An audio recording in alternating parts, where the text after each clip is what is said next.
அள்ள அள்ள குறையாதது அட்சய பாத்திரம், அது நமக்கு தெரியும், கேள்விப்பட்டிருக்கிறோம். ஆனால் போட போட நிரம்பாத ஒரு பாத்திரம் உண்டு. அது என்ன தெரியுமா? நம்மளில் பல பேர்கிட்ட அந்த பாத்திரம் உண்டு. அதுதான் பேராசை அப்படிங்கிற பாத்திரம். அதை நிறைவு செய்யவே முடியாது. பேராசையை பற்றி சுஃபி இலக்கியத்தில் ஒரு பிரபலமான கதை உண்டாம். அதை ஒரு பெரியவர் எடுத்து சொல்லியிருக்கிறார். ஒரு மன்னர் நகர்வலம் போயிட்டுருக்கார். ஒரு பிச்சைக்காரன் மன்னர் எதிரில் வரான். பிச்சை போடுங்கோங்கிறான். என்னுடைய அமைதியை கெடுக்காதே போங்கிறார் மன்னர். அவன் சிரிக்கிறான். அரசே, உங்களுடைய அமைதி கெடக்கூடிய நிலையில் இருந்தால் அதுக்கு பேர் அமைதியே கிடையாது அப்படின்னு ஆனா. எதிரில் நிற்கிறது வெறும் பிச்சைக்காரன் இல்லை, யோகி அப்படிங்கிறத மன்னர் புரிஞ்சுக்கிட்டார். துறவியே, உங்களுக்கு என்ன வேணும்னாலும் கேளுங்க, கொடுக்குறேன்னாராம். அந்த துறவி மறுபடியும் சிரிக்கிறார். அரசே, உங்களால் முடியாததையெல்லாம் கொடுக்க முடியும்னு சத்தியம் செய்யாதீங்க அப்படின்னார். மன்னருக்கு கோபம் வந்துட்டுது. என்ன இவர் இப்படி சொல்கிறாரே அப்படின்னு நினச்சார். நகர்வலத்தை பாதியிலேயே நிறுத்தினார். வாங்க அரண்மனைக்குன்னார்.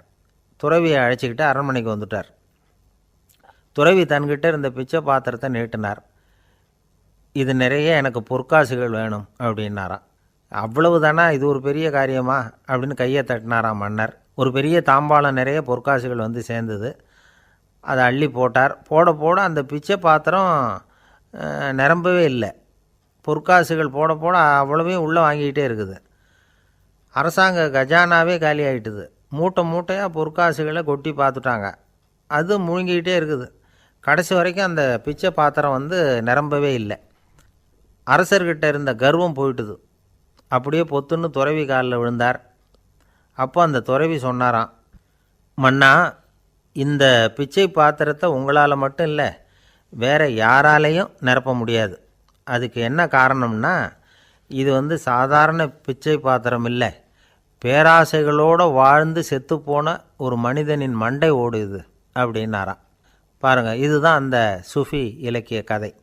செத்த பிறகும் நிறைவு இல்லைன்னா அது எப்பேற்பட்ட பேராசையாக இருக்கும்னு யோசித்து பார்த்துங்க. நம்மால் ஒருத்தர் கல்யாணம் பண்ணிக்க பொண்ணு பார்த்துக்கிட்டு இருந்தார். அழகு, அறிவு, படிப்பு எதுவும் தேவையில்லை, பணம் மட்டும் இருந்தால் போதும் அப்படின்னு பார்க்குறவங்ககிட்டெல்லாம் சொல்லி வச்சார். ரொம்ப நாளைக்கு அப்புறம் ஒரு பணக்காரர் கிடைச்சார். அவர் சொன்னார், இதை பாருங்கள், எனக்கு 20 வயசில் ஒரு மகள், அவளை நீங்கள் கல்யாணம் பண்ணிக்கிட்டா 2 லட்சம் பணம் கொடுப்பேன். 25 வயசில் ஒரு பொண்ணு, அவளை கல்யாணம் பண்ணிக்கிட்டா 2.5 லட்சம் தருவேன். 30 வயசில் ஒரு பொண்ணு இருக்கா, அவளை கல்யாணம் பண்ணிக்கிட்டா 3 லட்சம் தருவேன். என்ன சொல்கிற அப்படின்னாராம். இவன் கொஞ்ச நேரம் யோசித்து பார்த்துருக்கான். அதுக்கப்புறம் மெதுவாக அவரை நிமிர்ந்து பார்த்து, ஒருத்தர் ரொம்ப அவசரமாக வந்தார். சார், மனுஷன் நிம்மதியாக இருக்கிறதுக்கு என்ன வழின்னு கேட்டார். சீக்கிரமாக ஒரு கல்யாணத்தை பண்ணிங்க, எல்லாம் சரியாக போடும் அப்படின்னோம். அவர் ஒரு மாதிரியாக பார்த்தார். ஏற்கனவே எனக்கு கல்யாணம் ஆகிட்டுது சார், அதனால தானே நிம்மதியாக இருக்கிறதுக்கு வழி கேட்குறேன் அப்படின்னார்.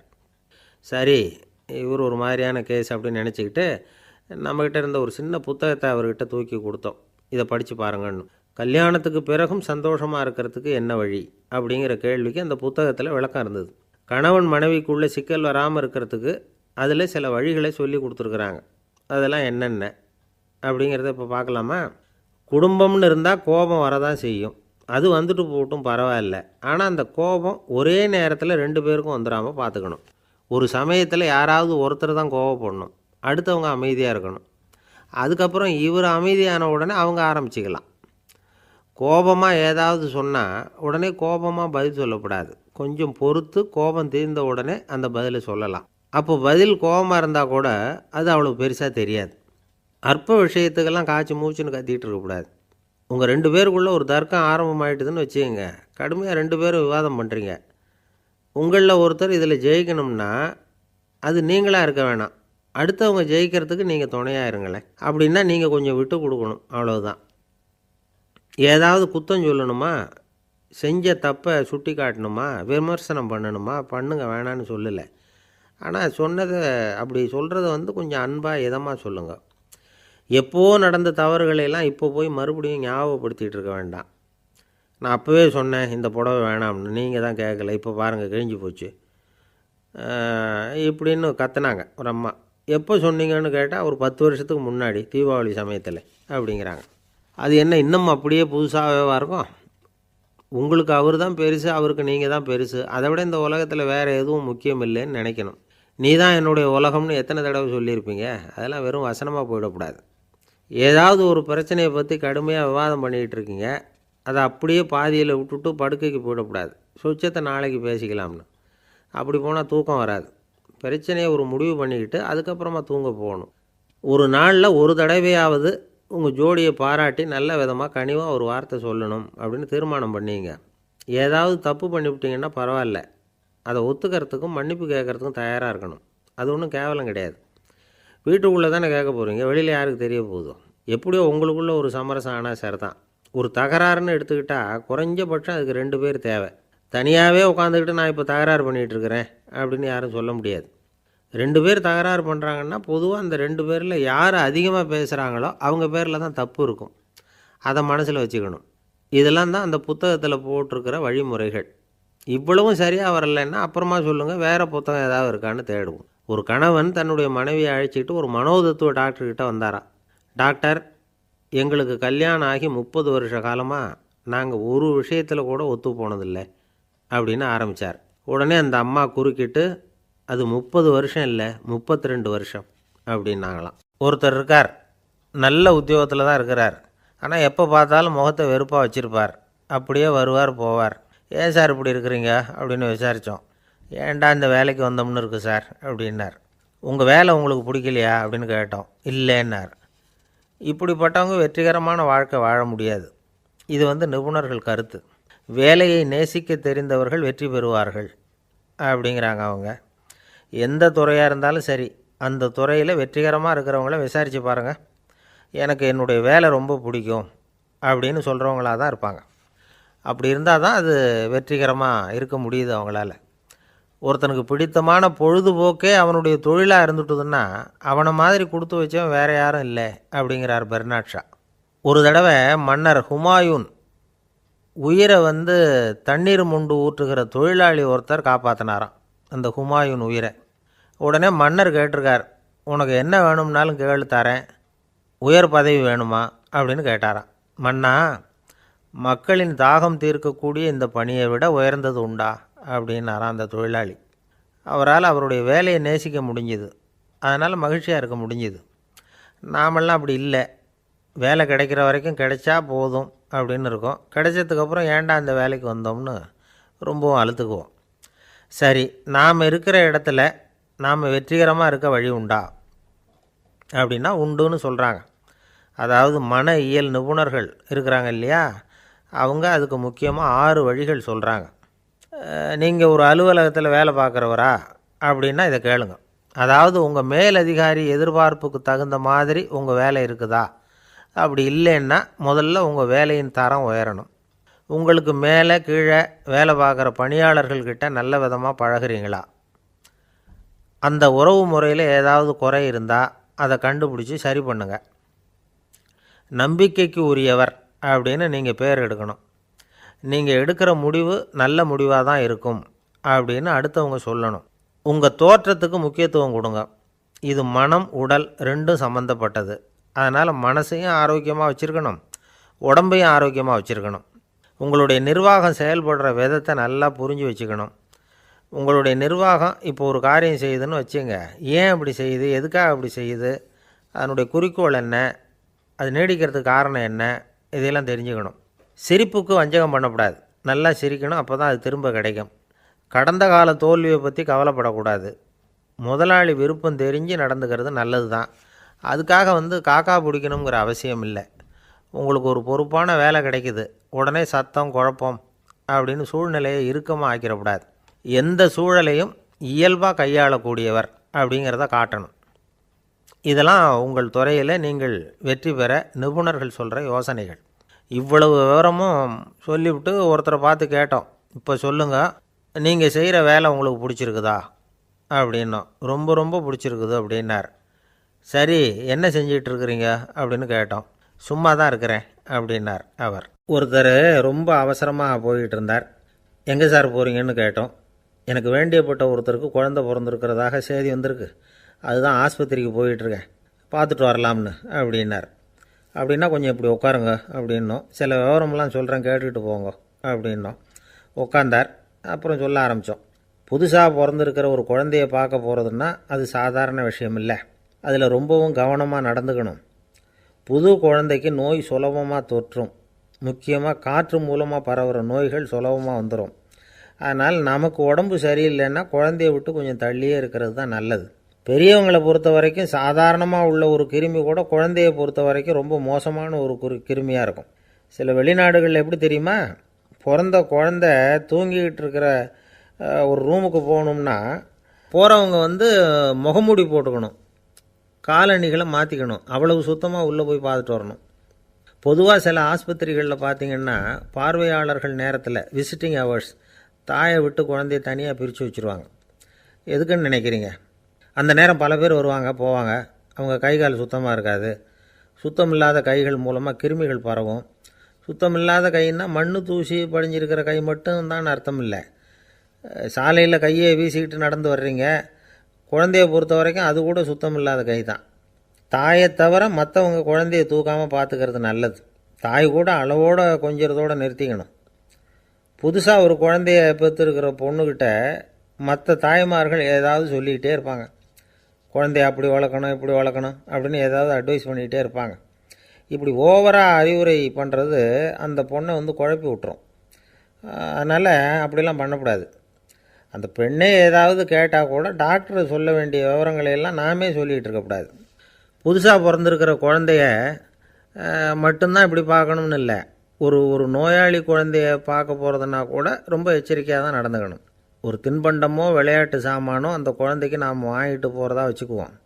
அதை நேராக கொண்டுகிட்டு போய் அந்த குழந்தைகிட்டே கொடுக்கக்கூடாது. அதோட அப்பா அம்மாக்கிட்ட ரகசியமாக கொடுக்கலாம். அவங்க முடிவு பண்ணட்டும் குழந்தைகிட்ட அதை கொடுக்கலாமா வேண்டாமாங்கிறத. அவங்களுக்கு தான் தெரியும் அதோட மனசும் உடம்பும். உங்கள் அக்கறையை காட்டுறதா நினச்சிக்கிட்டு குழந்தை வாயில் எதையும் கொண்டுட்டு போய் போடாதீங்க. போகிறப்போ உங்கள் வீட்டு குழந்தையும் அழைச்சிட்டு போகாதீங்க. இது நோயை வாங்கிட்டு வந்துடும், அல்லது புதுசாக ஒரு நோயை அதுக்கிட்ட கொடுத்துட்டு வந்துடும். என்னதான் உங்களுக்கு பழக்கமான குழந்தையாக இருந்தால் கூட அதுக்கு விருப்பம் இல்லைன்னா பேசக்கூடாது. அங்கே போய் அவங்க பள்ளிக்கூடத்தை ஞாபகப்படுத்திகிட்டு இருக்கக்கூடாது. நோயில் இருக்கிறப்ப ஸ்கூலை பற்றி பேச அது விரும்பாது. ஆஸ்பத்திரியை விட்டு வெளியில் புறப்படுறப்போ குழந்தைகிட்ட சொல்லணும்னு அவசியம் இல்லை. அதோட அப்பா அம்மா கிட்ட சொல்லிவிட்டு புறப்பட்டா போதும். குழந்தை கோபிச்சிக்காது. சமூக சம்பிரதாயத்தை பற்றி அது கவலைப்படுறதில்லை. இப்படி எல்லா விவரமும் நம்ம எதிரில் உட்காந்துருந்தவங்ககிட்ட சொல்லி முடித்தோம். ரொம்ப நன்றி சார் அப்படின்னு சொல்லிவிட்டு அவர் புறப்பட்டார். குழந்தைங்க கொஞ்சம் வளர்கிற வரைக்கும் தான் நாம் எச்சரிக்கையாக இருக்கணும்னு இல்லை, வளர்ந்த பிறகு இன்னும் எச்சரிக்கையாக இருக்கணும். ஒரு பையன் பள்ளிக்கூடத்துலேருந்து திரும்பி வீட்டுக்கு வந்தான். முகம் பூரா நகத்தால் கீறி இருந்தது. அப்பா பார்த்து பயந்துட்டார். யாருடா உன்னை இப்படி பண்ணது அப்படின்னார். என் கூட படிக்கிற இன்னொரு பையன்னா. நாளைக்கு உன் கூட பள்ளிக்கூடத்துக்கு வர்றேன், நீ எனக்கு அவனை அடையாளம் காட்ட முடியுமான்னார். அது ரொம்ப சுலபம் நான் பையன். எப்படின்னார் அப்பா. அவன் காதில் ஒன்றை கையோடு எடுத்துகிட்டு வந்திருக்கிறேன், இதோ என் பையில் தான் வச்சுருக்கேன் அப்படிங்கிறான் அந்த பையன். அமெரிக்க ஜனாதிபதி ஆப்ரஹாம் லிங்கன் ஒரு நாள் தன்னோட கோச்சு வண்டியில் தலைநகரான வாஷிங்டனுக்கு போயிட்டுருக்கிறார். கோச்சு வண்டி ஒரு சாலையில் போயிட்டுருக்கு. அந்த சாலைக்கு ஒரு பக்கத்தில் பயங்கரமான சதுப்பு நிலம். சதுப்பு நிலம்னா அது புதைகுழி, புதை மணலுங்கிறோம்ல, அது மாதிரி. அந்த சதுப்பு நிலத்தில் யாராவது மாட்டிக்கிட்டா அவ்வளவுதான், ஆளை கொஞ்சம் கொஞ்சமாக உள்ளே அமுக்கிவிடும். தப்பிச்சு கரையிறது கஷ்டம். அப்படிப்பட்ட நிலம் அது. ஆப்ரஹாம் லிங்கன் ஏதோ ஒரு முக்கியமான அரசாங்க வேலையாக போயிட்டு திரும்பி வந்துக்கிட்டு இருக்கிறார். அதனால் அந்த சமயத்தில் அவர் விலை உசந்த ஆடைகளை அணிஞ்சிருக்கிறார். அப்படி அவர் அந்த கோச்சு வண்டியில் வந்துக்கிட்டு இருக்கிறாரு. அந்த சமயத்தில் ஒரு காட்சி அவர் கண்ணில் பட்டுவிட்டது. என்ன தெரியுமா? ரோட்டுக்கு பக்கத்தில் இருந்த சதுப்பு நிலத்தில் ஒரு இளம் பன்றிக்குட்டி சிக்கிக்கிட்டு தவிச்சிக்கிட்டு இருக்குது. பரிதாபமாக கத்திக்கிட்டு இருக்குது. அதை பார்த்தார் லிங்கன். அவருக்கு என்ன மாதிரி ஆயிட்டுது. உடனே வண்டியை நிறுத்த சொன்னார். கீழே இறங்கினார். தன்னோட விலை உசந்த ஆடைகளை பற்றி லட்சியம் பண்ணவே இல்லை. தனக்கே ஆபத்து வரலாம்ங்கிறத பற்றியும் கவலைப்படலை. தான் ஒரு குடியரசுத் தலைவருங்கிறத பற்றியும் அவர் நினச்சி பார்க்கல. நேராக அந்த சதுப்பு நிலம் பக்கமாக போனார். அந்த சேத்துல இறங்கி பன்றிக்குட்டியை காப்பாற்றி கரைக்கு கொண்டுகிட்டு வந்து சேர்த்துட்டார். அதுக்கப்புறம் நிம்மதியாக கோச்சு வண்டியில் ஏறி வெள்ள மாளிகைக்கு வந்து சேர்ந்தார். ட்ரெஸ்ஸு உடம்பு பூரா சேறு சகதி. பார்க்குறவங்களுக்கெல்லாம் ஆச்சரியமாக போச்சு. அவங்களுக்கு ஒன்றும் புரியல. இவர் நேராக ட்ரெஸ்ஸு மாற்றிக்கிறதுக்காக போனார். கோச்சு வண்டி ஓட்டிகிட்டு வந்தவங்கிட்ட போய் எல்லோரும் கேட்டாங்க என்ன ஆச்சு அப்படின்னு. அவர் வர்ற வழியில் நடந்த விவரத்தை சொன்னார். ஆபிரகாம் லிங்கனுடைய இந்த இறக்க குணத்தை எல்லாரும் பாராட்டினாங்களாம், புகழ்ந்தாங்களாம். ஆனால் இதுக்கு லிங்கன் என்ன பதில் சொன்னார் தெரியுமா? தயவு பண்ணி இந்த புகழ்ச்சியான பேச்சையெல்லாம் ஒதுக்குங்க, அதெல்லாம் வேணாம். அந்த சின்ன பிராணி சகதியில் மாட்டிக்கிட்டு துடிச்சிக்கிட்டு இருந்தது, அதை பார்த்தேன். உடனே என்னுடைய இதயத்தில் ஒரு முள் தைச்சது மாதிரி ஒரு உணர்வு. அந்த முள்ளை பிடுங்கி எறிஞ்சேன், அவ்வளவுதான். உண்மையில் அந்த பிராணிக்கு நான் உதவினேங்கிறத விட எனக்கு ஏற்பட்ட இன்னலை போக்கிட்டேன் அப்படிங்கிறது தான் உண்மை. அதுதான் பொருத்தம். அப்படி இருக்கிறப்போ இதில் புகழறதுக்கு என்ன இருக்குது அப்படின்னாராம் ஆபிரகாம் லிங்கன். எவ்வளவு யதார்த்தமான வார்த்தைகள் பாருங்கள். இந்த காலத்தில் நம்மளையும் பல பேர் அப்படி உண்டு. நீச்சல் தெரியாத ஒரு ஆள் தண்ணியில் இறங்கிட்டான். தண்ணி ஆழங்கிறது அப்புறமா தான் தெரிஞ்சுது. தத்தளிக்க ஆரம்பிச்சிட்டான், வாழ் வாழ்னு கத்துறான். கரையில் நின்றுக்கிட்டு இருந்த ஒருத்தர் இதை பார்த்தார். உடனே அவருக்கு இதயத்தில் முள் தைச்சது மாதிரி ஒரு உணர்வு. உடனே குபீர்னு தண்ணியில் பாய்ஞ்சார். அவரை காப்பாற்றி கரைக்கு கொண்டுட்டு வந்து சேர்த்தார். இதை பார்த்துக்கிட்டு இருந்த இன்னொருத்தர் காப்பாற்றின அந்த ஆளை பாராட்டி புகழ்ந்தார். என்ன புகழாதீங்க சார் அப்படின்னார் அவர். ஏன்னு கேட்டார் இவர். நான் அந்த ஆளை ஏன் காப்பாற்றினேன் தெரியுமா? அவன் நேற்றுக்கு என்கிட்ட 300 ரூபா கடன் வாங்கியிருக்கிறான். இவன் தண்ணியில் போட்டான்னா நான் கொடுத்த கடனும் தண்ணியில் போடும். அதனால தான் விழுந்து காப்பாற்றினேன் அப்படின்னா அந்த ஆள். அவர் ஒரு பெரிய குடும்பத்தில் பிறந்தவர். இருக்கிற சொத்துக்கள் எல்லாத்தையும் வாரி வழங்கிவிட்டு காட்டுக்கு புறப்பட்டார் தவம் செய்கிறதுக்காக. இருந்தது பூராவும் கொடுத்துட்டார். இனிமேல் எதுவுமே இல்லை கொடுக்கறதுக்கு. அப்போது கடைசியாக ஒருத்தன் கையை நீட்டினான். ஐயா ஏதாவது கொடுங்கன்னா. அவர் பார்த்தார். கட்டியிருக்கிற வேட்டியை தவிர வேறு எதுவுமே இல்லை. 8 முழம் பட்டு வேட்டி ஜரிகை கரையோடு இருக்குது. கடைசியாக அதை தான் எடுத்து கட்டிக்கிட்டு அவர் புறப்பட்டுக்கிட்டு இருக்கிறார். அவர் பார்த்தார், எதிரில் அவன் பரிதாபமாக நின்றுக்கிட்டு இருக்கிறான். அந்த 8 முழ வேட்டியை 2ஆக கிழிச்சார். 4 முழத்தை அவங்ககிட்ட கொடுத்துட்டு மீதி 4 முழத்தை தன்னுடைய இடுப்பில் கட்டிக்கிட்டு அவர் காட்டுக்கு போயிட்டார். இவன் என்ன பண்ணான் தெரியுமா? கையில் கிடைச்ச 4 முழத்தை எடுத்துக்கிட்டு கடை வீதிக்கு போனான். பழைய பட்டு வேட்டி ஜருகை இதெல்லாம் விலைக்கு வாங்குகிற வணிகர் ஒருத்தர் இருந்தார். அவர்கிட்ட போனான். இதை விலைக்கு எடுத்துக்கிறீங்களான்னு கேட்டான். அவர் வாங்கி பார்த்தார். ஆகா, ரொம்ப அருமையான வேட்டி, விலை ஒசந்த ஜருகை, இது ஏது உனக்குன்னு கேட்டார். அவன் நடந்ததை சொன்னான். அப்படின்னா ஒன்று செய், இந்த வேட்டியோட இன்னொரு பாதியையும் மெதுவாக வாங்கிட்டு வந்துரு, உனக்கு நிறைய பணம் தரேன் அப்படின்னார் அந்த வணிகர். இவன் கொஞ்சம் யோசனை பண்ணி பார்த்தான். கொஞ்சம் இருங்க, அதை வந்துவிடுறேன் அப்படின்னு சொல்லிவிட்டு நேராக காட்டுக்கு போனான். அவர் எங்கே இருக்காருன்னு தேடி கண்டுபிடிச்சான். அவர் ஒரு இடத்துல தவக்கோலத்தில் இருக்கிறார். கட்டியிருந்த இடைவேட்டியும் அவரை அறியாமலே நழுவி கீழே விழுந்து கிடக்குது. இவனுக்கு ரொம்ப வசதியாக போச்சு. அவரை கேட்க வேண்டிய அவசியமே இல்லை. மெதுவாக சத்தம் போடாமல் அடிமேலே அடி வச்சு நெருங்கினான். அவர் கண்ணை மூடிக்கிட்டு அவர் பாட்டு நின்றுக்கிட்டு இருக்கார். இவன் மெதுவாக போய் கீழே கிடந்த அந்த துணியை எடுத்துக்கிட்டு சத்தம் போடாமல் திரும்பி நடந்தான்.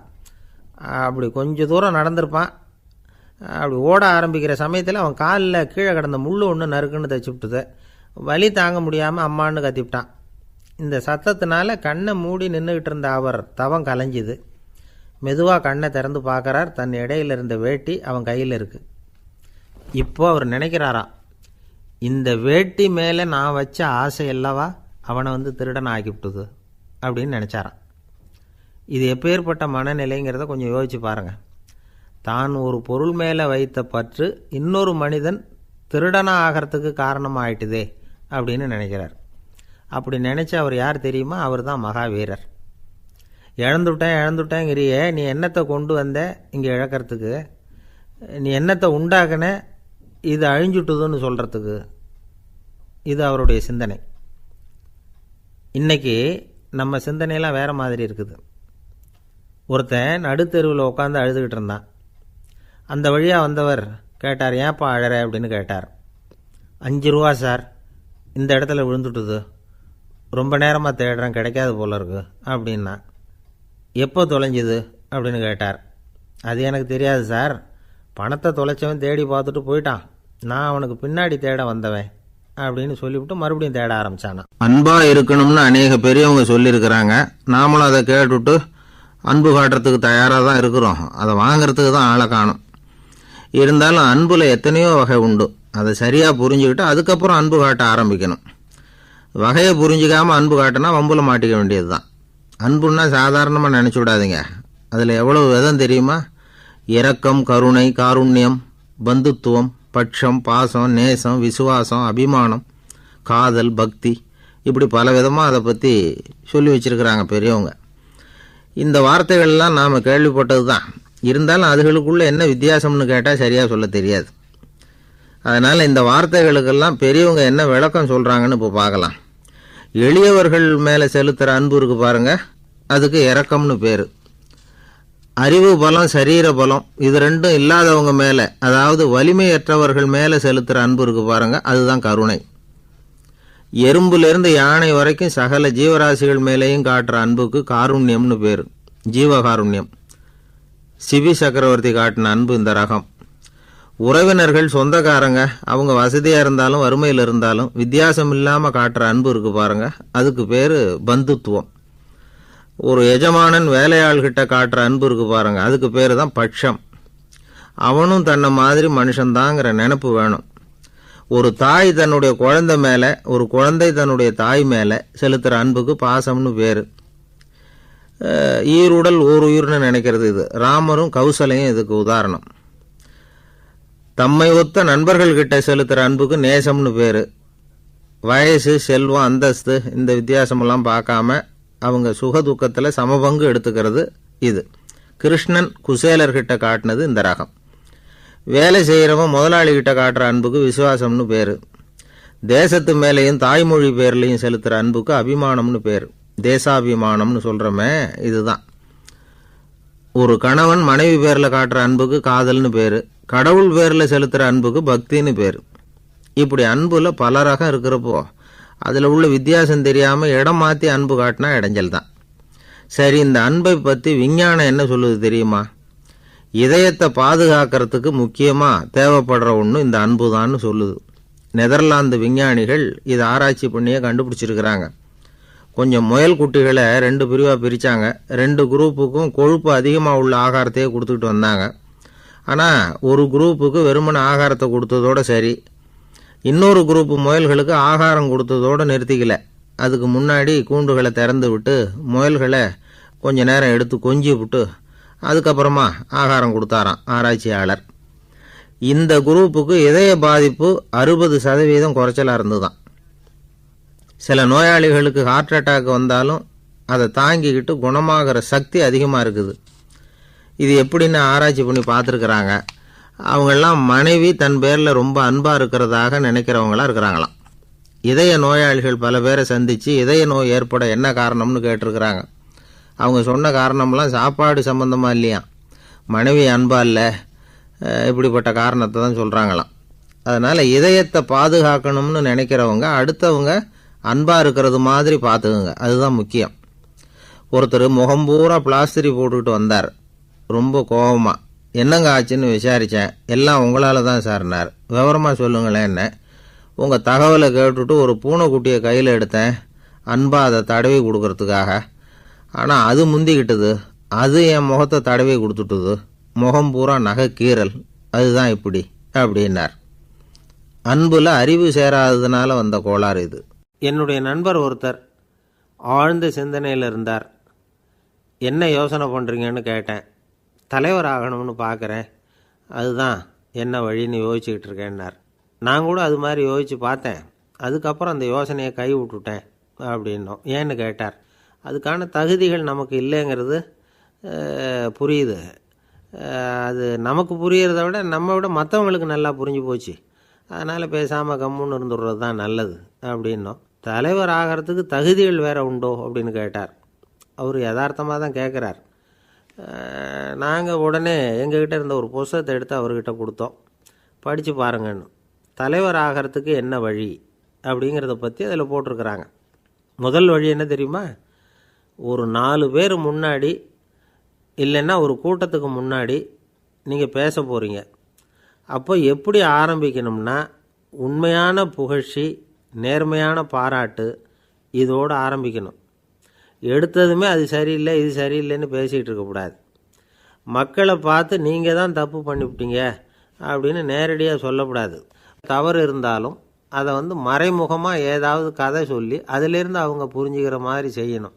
அடுத்தவங்க பண்ண தப்பு என்னன்னு அலசறதுக்கு முன்னாடி நீங்கள் பண்ணின தப்பு என்னங்கிறத பற்றியே பேசுங்க. எதுக்கும் நேரடியாக உத்தரவு போட்டுக்கிட்டு இருக்கக்கூடாது.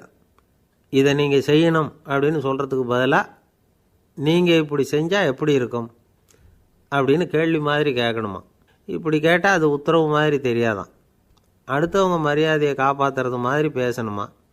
உங்கள் பேச்சு இன்னொருத்தரை அவமானப்படுத்துறது மாதிரி இருக்கக்கூடாதான். ஏண்டா இவங்கிட்ட போய் மாட்டிக்கிட்டோம்னு யாரும் நினச்சிடக்கூடாது. ஒவ்வொரு சின்ன வளர்ச்சியையும் பாராட்டணும். வெற்றி சாதாரணமாக இருந்தாலும் பாராட்டாமல் இருந்துடக்கூடாது. பாராட்டும் பொழுது தாராளமாக இருக்கணும். குறை சொல்லும் பொழுது கவனமாக இருக்கணும். வாய்க்கு வந்தபடி பேசிவிட்டா அதுக்கப்புறம் வகையாக மாட்டிக்கிட்டு முழிக்க வேண்டியிருக்கும். நீங்கள் பேசுகிறது இன்னொருத்தருக்கு ஒரு கௌரவத்தையும் மரியாதையும் உண்டு பண்ணுறது மாதிரி இருக்கணும். நீங்கள் பேசுகிறது அடுத்தவங்களுக்கு இருக்கிற கொஞ்ச நெஞ்ச மரியாதையும் எடுத்து விடுறது மாதிரி இருக்கக்கூடாது. உங்கள் பேச்சை கேட்டால் கேட்குறவங்களுக்கு ஒரு ஊக்கம் வரணும், உற்சாகம் வரணும். தவறு எதுவாக இருந்தாலும் அதை சுலபமாக திருத்திக்கலாம், சரி பண்ணிக்கலாங்கிறது மாதிரி இருக்கணும் உங்கள் பேச்சு. அடுத்தவங்களை சந்தோஷப்படுத்துங்க. உங்கள் யோசனையை கேட்டு நடந்துக்கிறதுனால அந்த சந்தோஷம் அவங்களுக்கு கிடைக்கணும். இந்த தகுதியெல்லாம் உங்ககிட்ட இருந்தால் நீங்கள் ஒரு சிறந்த தலைவராகலாம் அப்படின்னு அந்த புஸ்தகத்தில் போட்டிருக்குது. இந்த காலத்தில் தலைவர் ஆகிறதுக்கு வேறு சில தகுதிகள்லாம் கூட தேவைப்படுது. ஒரு புள்ள தன்னுடைய அப்பா கிட்ட, அப்பா உன்ன மாதிரியே நானும் அரசியலில் சேரணும், தலைவர் ஆகணும்னு ஆசைப்படுறேன், இன்னையிலேருந்து எனக்கு அரசியல் பாடம் கற்றுக் கொடு அப்படின்னு கேட்டிருக்கான். அவரும் சரின்னு சொல்லிவிட்டு ஒரு பெரிய ஏணியை எடுத்துகிட்டு வந்தாராம். ஒரு செவுத்தில் சாத்தினார். இந்த ஏணியில் ஏறி உயர போய் அங்கே பரன் மேலே இருக்கிற ஒரு புத்தகத்தை எடுத்துகிட்டு வாடான் இருக்கார் மகனை பார்த்து. அப்பா ஏணி ரொம்ப உயரமாக இருக்குது, நீ ஜாக்கிரதையாக இதை பிடிச்சிக்கோ, நான் ஏறி போகிறேன் அப்படின்னு நான் பையன். பயப்படாத, நான் பார்த்துக்கிறேன்னார் அப்பா. பையன் ஏணியில் ஏறினா உச்சிக்கு போனதும் அப்பா கையை எடுத்துட்டார். ஏணி அப்படியே சரிஞ்சுட்டுது. பையன் பொத்துன்னு கீழே விழுந்துட்டான். இடுப்பை பிடிச்சிக்கிட்டே எழுந்திரிச்சான். என்னப்பா இது, இப்படி என்னை ஏற விட்டுட்டு கையை விட்டுட்டியே, இப்படி கை விடலாமா அப்படின்னு கத்தியிருக்கான். அப்பா நிதானமாக சொன்னாராம், அவசரப்படாதேப்பா, அரசியலில் இதுதான் முதல் பாடம், பெத்த அப்பனாக இருந்தாலும் அவனை நம்பாதே அப்படின்னு உபதேசம் பண்ண ஆரம்பித்தாராம். ஒரு தெருவில் சில சிறுவர்கள் விளையாடிக்கிட்டு இருந்தாங்க. ஏதோ ஒரு உயரமான கல்லை நடுத்தெருவில் வச்சு அதை சுற்றி சுற்றி ஓடி வந்துக்கிட்டு இருக்கிறாங்க. அது என்ன விளையாட்டோ அவங்களுக்கு தான் தெரியும். கொஞ்ச நேரம் அப்படி விளையாடிக்கிட்டு இருந்தவங்க விளையாடி முடித்ததும் அந்த கல்லை நடுத்தெருவில் அப்படியே விட்டுட்டு அவங்கவுங்க வீட்டுக்கு ஓடி போட்டாங்க. அதுக்கப்புறம் அந்த வழியாக 2 பெண்கள் பேசிக்கிட்டே வந்தாங்க. பேச்சு சுவாரஸ்யத்தில் நடுத்தெருவில் இருந்த அந்த கல்லை கவனிக்கலை. காலில் இடிச்சுட்டுது, லேசாக ரத்தம் வந்துட்டுது, வலி தாங்கலை. காலில் இடிச்சுக்கிட்ட பொண்ணு திட்ட ஆரம்பிச்சுட்டுது. வர வர ஊர் உலகம் ரொம்ப கெட்டு போச்சு, யாருக்கும் பொறுப்பே கிடையாது பாரு, இப்படி நடுத்தருவில் பொறுப்பு இல்லாமல் இப்படி கல்லை போட்டு வச்சுருக்குறாங்களே, இது நியாயமா அப்படின்னு சொல்லி இந்த சமூகத்தை கடுமையாக விமர்சனம் பண்ணிக்கிட்டு அவங்க போயிட்டாங்க. கொஞ்ச நேரம் கழித்து ஒரு வாலிபன் அந்த வழியாக வந்தான். அந்த கல்லை பார்த்தான், நின்னான், ஒரு நிமிஷம் யோசனை பண்ணான், என்ன பண்ணலாம்னு பார்த்தான். தன்னுடைய வீரத்தையும் பலத்தையும் காட்டணும்னு நினச்சான். பின்னாடி போனான். அப்புறம் வேகமாக ஓடி ஒரு சின்ன ஹை ஜம்ப், அப்படியே துள்ளி குதித்தான். துள்ளி குதித்து தாண்டி அந்த பக்கமாக போய் விழுந்தான். அப்படியே விசில் அடிச்சுக்கிட்டு அவன் பாட்டுக்கு நடந்து போகிறான். அடுத்தபடியாக ஒரு காதல் ஜோடி அந்த வழியாக வந்தது. நடுத்தெருவில் கல் கண்ணில் பட்டது. அவங்க 2 பேரும் ரொம்ப நெருக்கமாக சேர்ந்து வந்துக்கிட்டு இருக்கிறாங்க. நடுவில் கல் இருக்கிறதுனால கொஞ்ச நேரம் 2 பேரும் விலகி மறுபடியும் இந்த பக்கம் சேர்ந்து போகணும். கொஞ்ச நேரம் நாம் பிரிய வேண்டி இருக்குதே அப்படின்னு வருத்தத்தோடு முணுமுணுத்துக்கிட்டே இந்த பக்கம் வந்தாங்க. அதுக்கப்புறம் வழக்கம் போல் சேர்ந்து அவங்க பாட்டுக்கு எதிர்காலத்தை பற்றி கற்பனை பண்ணிக்கிட்டே போயிட்டாங்க. கடைசியாக அந்த வழியாக பார்வை இல்லாத ஒருத்தர் வந்துக்கிட்டு இருக்கார். அவர் கையில் வழக்கமாக வச்சிருக்கிற அந்த ஊன்றுகோல், கையில் இருக்கிற அந்த ஊன்றுகோலால் தனக்கு முன்னாடி அப்படியும் இப்படியும் அப்படியே தட்டிக்கிட்டு பார்த்துக்கிட்டே அவர் மெதுவாக நடந்து வந்துக்கிட்டு இருக்கிறார். வழியில் இருக்கிற அந்த கல் தட்டுப்பட்டுது. உடனே நடுத்தெருவில் ஒரு கல் இருக்குங்கிறத அவர் புரிஞ்சுக்கிட்டார். உடனே குனிஞ்சார். அந்த கல்லை தடவி பார்த்து எடுத்தார். தெரு ஓரமாக கொண்டுகிட்டு போய் போட்டார். அதுக்கப்புறம் அவர் பாட்டுக்கு அவர் வழியில் நடந்து போனார். இப்போது இதில் பல பேர் வந்தாங்க போனாங்க. இவங்களில் பார்வை உள்ளவங்க யார், பார்வை இல்லாதவங்க யார்? இப்படி ஒரு கேள்வி கேட்டால் என்ன பதில் சொல்ல முடியும்? கொஞ்சம் யோசித்து பார்த்தா இன்றைக்கி பல பேர் இப்படி தான் இருந்துக்கிட்டு இருக்கிறோம். ஒரு ஆள் பார்க்குறதுக்கு பெரிய மனுஷன் மாதிரி இருக்கார். ஒரு தெரு வழியாக நடந்து வந்துக்கிட்டு இருந்தார். இருட்டு நேரம். வழியில் ஒரு பெரிய கல் கிடந்தது, கருங்கல். பார்த்தார். கொஞ்ச நேரம் யோசித்தார். போய் தூக்கி பார்த்தா ரொம்ப கனமாக இருந்தது. இன்னொரு ஆள் சேர்ந்தாதான் தூக்க முடியும். இவர் உடனே ரோட்டோரமாக போய் ஒரு மரத்தடியில் உட்காந்துக்கிட்டார். 2 பக்கமும் பார்த்துக்கிட்டே இருக்கார், யாராவது வர்றாங்களான்னு. கொஞ்ச நேரத்தில் ஒருத்தர் வந்தார். இவருக்கு தெரிஞ்சவர். என்னங்க இந்த நேரத்தில் இங்கே உட்காந்துருக்குறீங்கன்னு கேட்டார் அவர். அதோ அந்த கருங்கல் அப்படின்னு சுட்டி காட்டினார். ஓ, அதை தூக்கி ஓரமாக போடணுமா? வாங்க 2 பேரும் தூக்கலான்னார் வந்தவர். நான் அதுக்காக உட்காந்துருக்கலேன்னார் இவர். பின்ன வேற எதுக்காகன்னார் அவர். ஒரு மனுஷன் கருங்கல்லில் காலை இடிச்சுக்கிட்டான்னா எப்படி துள்ளுவான்னு பார்க்கணுங்கிறது எனக்கு ரொம்ப நாளாக ஒரு ஆசை. அதுக்காக தான் உட்காந்துருக்கிறேன் அப்படின்னாராம். இந்த உலகத்தில் எவ்வளவோ உயிரினங்கள் இருக்குது. ஒவ்வொன்றும் ஒவ்வொரு விதமாக சண்டை போடுது. இப்போ 2 மாடு சண்டை போட்டுக்குதுன்னு வச்சுங்க, என்ன பண்ணும்? 2 முட்டிக்கும். அதுக்கு சண்டை போடுறதுக்கு ஆயுதமாக உபயோகப்படுறது அதோட கொம்பு. 2 சேவல் சண்டை போட்டுக்குதுன்னு வச்சுங்க, அதுக்கு ஆயுதமாக உபயோகப்படுறது அதோட கால் நகம். காலால் தான் அது ஒன்றோட ஒன்று சண்டை போட்டுக்கும். ஆனால் 2 மனுஷன் சண்டை போட்டுக்கிறான்னு வச்சுங்க, இவன் இன்னதை தான் ஆயுதமாக உபயோகப்படுத்துவான்னு குறிப்பிட்டு சொல்ல முடியாது. கல்லை எடுப்பான், கத்தி எடுப்பான், துப்பாக்கி எடுப்பான், என்ன வேணாலும் பண்ணுவான். வாயால் திட்டுவான், கையால் அடிப்பான், காலால் உதைப்பான், சகலகலாக வல்லவன். விலங்குகள்லாம் பொதுவாக வாயை சாப்பிட்றதுக்கு மட்டும்தான் உபயோகப்படுத்துது. ஆனால் இவனுக்கு சாப்பிட்றதுக்கும் அதுதான், சாப்பிட்டு விட்டு திட்டுறதுக்கும் அதுதான். ஆனால் ஒரு விஷயத்தில் மட்டும் கெட்டிக்கிறேன். அதாவது நாம் சண்டை போட்டுக்கிட்டாலும் பரவாயில்லை, கோழிகள் சண்டை போடாமல் இருக்கணும் அப்படின்னு ஆசைப்படுறான். எதுக்காக? கோழிகள் சண்டை போடாமல் இருந்தால் நிறைய முட்டைகள் போடுமா, அதுக்காக தான் இந்த அக்கறை. கோழி பண்ணை வச்சுருக்கிறவங்களுக்கு இது ஒரு பெரிய பிரச்சனை. அதாவது பண்ணையில் இருக்கிற கோழிகளுக்குள்ளே அடிக்கடி சண்டை வந்துடும். அதனால் முட்டை உற்பத்தி குறைஞ்சிரும். சரி, இதுக்கு என்ன பண்ணுறது? பண்ணையில் போய் உட்காந்துக்கிட்டு தினமும் பஞ்சாயத்து பேசிகிட்டு இருக்க முடியுமா? அமெரிக்காவில் கோழி பண்ணை வச்சுருக்கிற ஒருத்தர் இதை பற்றி யோசனை பண்ணி பார்த்தாராம். ஒரு வழியையும் கண்டுபிடிச்சிருக்கார்.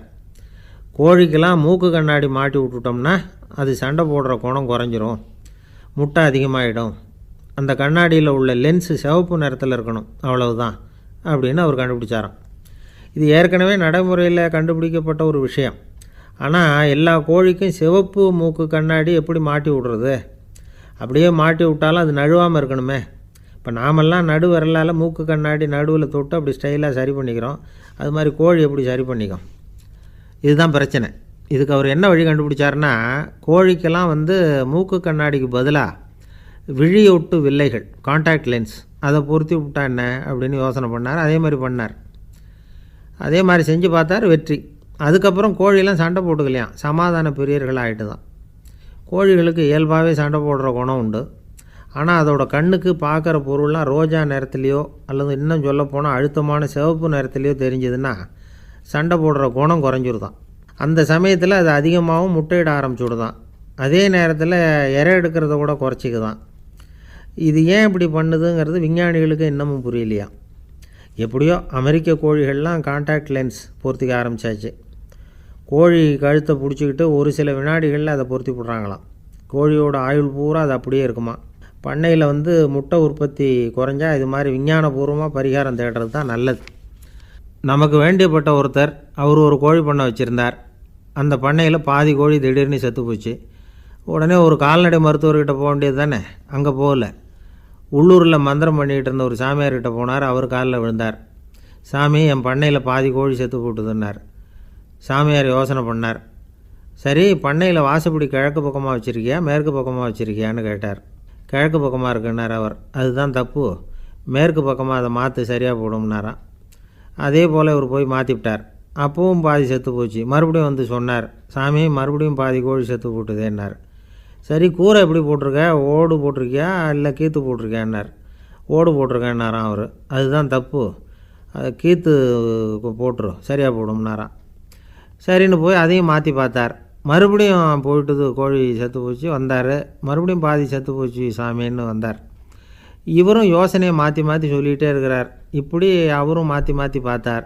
6வது தடவையாக அவரை தேடிட்டு வந்தார். அந்த சமயத்தில் இவர் ரொம்ப தீவிரமாக யோசனை பண்ணி பார்த்துட்டு, அது சரிப்பா, நீயும் என்கிட்ட சளைக்காமல் வந்துக்கிட்டு இருக்கிற, நானும் யோசனை சொல்லிகிட்ருக்கேன். இப்போவும் உங்ககிட்ட சொல்கிறதுக்கு என்கிட்ட யோசனை நிறையா இருக்குது. ஆனால் சோதிக்கிறதுக்கு உங்ககிட்ட கோழி இல்லையே, என்ன பண்ணுறது அப்படின்னாராம் இவர். ஒருத்தர் சிகரெட்டும் கையுமா வந்தார். சார், இந்த புகைப்பிடிக்கிற பழக்கத்தை நிறுத்தி போடணும்னு தான் பார்க்குறேன், முடியலேன்னார். புகைப்பிடிக்கிறத நிறுத்துறது ரொம்ப சுலபம் சார் அப்படின்னார் இன்னொருத்தர். எப்படி சொல்கிறீங்கன்னு கேட்டார் அவர். நான் கூட ஏற்கனவே 10 தடவை அந்த பழக்கத்தை நிறுத்தி இருக்கிறேன் சார் அப்படின்னார் இவர். இதிலேருந்து என்ன தெரியுது? புகைப்பழக்கத்தை திடீர்னு விட்டு விடுறதுங்கிறது ரொம்ப கஷ்டம்னு தெரியுது. இருந்தாலும் இது சம்பந்தமான ஆராய்ச்சி, அனுபவம் இது ரெண்டையும் அடிப்படையாக வச்சு சில வழிமுறைகளை சொல்கிறாங்க. அதாவது புகைப்பிடிக்கிறத நிறுத்துறதுக்கு 10 வழிகள் உண்டு அப்படின்னு சொல்கிறாங்க. அது என்னங்கிறது தெரிஞ்சுக்கிட்டால் உபயோகப்படுதான்னு பார்க்கலாமே.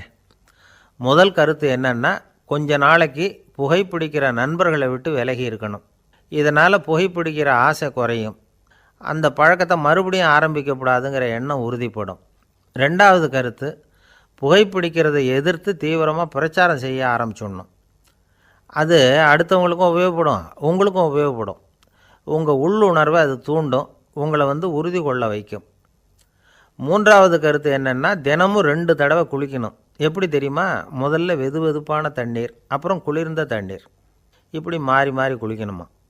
நாலாவது கருத்து, உடற்பயிற்சிகள் செய்யணும். மூச்சு வாங்குற மாதிரியான பயிற்சிகள் ரொம்ப நல்லதான். பிராணாயாமம் அப்படிங்கிற மூச்சு பயிற்சி ரொம்ப நல்லதுங்கிறாங்க. அப்புறம் ஐந்தாவது கருத்து, சாப்பாடு மிதமாக இருக்கணும், சீராக இருக்கணும். பச்சை காய்கறிகள், பழங்கள் சாப்பாட்டில் சேர்த்துக்கலாம். அடிக்கடி கொஞ்சம் கொஞ்சமாக சாப்பிட்டு ரத்தத்தில் சர்க்கரையின் அளவை பராமரிக்கணும். இது நரம்புகளை அமைதிப்படுத்தும். ஆறாவது கருத்து என்னென்னா, ரொம்ப நேரம் பசியோடு இருக்கக்கூடாது. புகைப்பிடிக்கிறத நிறுத்த முயற்சி செய்யும் பொழுது எடை குறைப்பு நடவடிக்கைகளை மேற்கொள்ளக்கூடாது. ஏழாவது கருத்து, காப்பி, தேநீர், மதுபானம், அப்புறம் போதைப் பொருள்கள் கலந்த உணவுகள் இதெல்லாம் வேணாம். புகைப்பிடிக்கிறத அதெல்லாம் ஊக்கப்படுத்தும். கடுகு, மிளகு, அப்புறம் காரமான பொருள்களை தவிர்க்கணும். உப்பு அளவை குறைக்கணும். தினமும் 10 குவளை தண்ணீராவது குடிக்கணும். வெறும் தண்ணி புகைப்பிடிக்கிற ஆவலை தணிக்குதான். எட்டாவது கருத்து, கையில் சிகரெட்டு, புகையில ஏதாவது இருந்தால் உடனே தூக்கி எறிஞ்சிருங்க. அது கையில் இருக்கிற வரைக்கும் புகைப்பிடிக்கிற ஆசை வந்துக்கிட்டே இருக்கும். ஒன்பதாவது கருத்து என்னென்னா, இறை நம்பிக்கை உள்ளவங்க புகைப்பிடிக்கிற எண்ணம் வர்றப்போவெல்லாம் பிரார்த்தனை செய்ய ஆரம்பிச்சுடலாம். 10வது கருத்து, உங்களுக்கு ரொம்பவும் வேண்டியவங்க யாரோ அவங்கக்கிட்ட எல்லாம் நீங்கள் புகைப்பிடிக்கிறத நிறுத்தி விட்டதாக சொல்லிவிடுங்க. இந்த 10 வழிகளையும் கடைபிடிக்க ஆரம்பிச்சுட்டா புகைப்பிடிக்கும் பழக்கத்தை நிறுத்தி விடலாம் அப்படின்னு சொல்கிறாங்க அனுபவப்பட்டவங்க. முயற்சி பண்ணி பார்க்கலாம். ஒரு முக்கியமான இடத்துல நின்றுக்கிட்டு இருந்தார் ஒருத்தர். அங்கே இன்னொருத்தர், ஏன் சார் இந்த இடத்துல சிகரெட் பிடிக்கலாமா அப்படின்னு அனுமதி கேட்டார். இந்த இடத்துல சிகரெட் பிடிக்கக்கூடாதுங்க அப்படின்னாரு இவர். நீங்கள் இப்படி சொல்கிறீங்க, ஆனால் இந்த இடத்துல கீழே நிறைய சிகரெட் துண்டுகள் கிடக்குதே, அவங்கெல்லாம் யார்? அவங்கெல்லாம் உங்கள் மாதிரி என்கிட்ட அனுமதி கேட்காதவங்க அப்படின்னாராம் இவர். ஒரு ஊரில் ஒரு ஞானி இருக்கிறார். ரொம்ப பெரிய ஞானி, ரொம்ப வயசாகிட்டுது. கடைசி காலத்தில் அவர்கிட்ட சில பேர் வந்தாங்க. உங்கள் குரு யார் அப்படின்னு கேட்டாங்க. அவர் நிமிர்ந்து பார்த்தார். எனக்கு ஆயிரக்கணக்கான குருமார்கள் உண்டு, அவங்க பேரெல்லாம் சொல்லணும்னா இந்த காலம் பத்தாது. ஆனால் முக்கியமான ஒரு 3 பேரை பற்றி மட்டும் உங்களுக்கு சொல்கிறேன் அப்படின்னாராம். அப்புறம் சொன்னார், அந்த 3 பேரில் ஒருத்தன் ஒரு திருடன். ஒரு சமயம் ஒரு பாலைவனம் வழியாக நான் போய்கிட்டு இருந்தேன். அப்போது வழி தவறி போய் ஒரு கிராமத்துக்கு போயிட்டேன். அது இருட்டு நேரம், நடு ராத்திரி, ஊரே உறங்கி போச்சு. அந்த நேரத்தில் ஒரு ஆள் மட்டும் ஒரு வீட்டு சுவத்தில் ஏதோ பண்ணி உள்ளே நுழையிறதுக்கு முயற்சி பண்ணிகிட்ருக்கிறான். அவங்கிட்ட போய் நான் இன்றைக்கி இங்கே எங்கே தங்க முடியும் அப்படின்னு கேட்டேன்.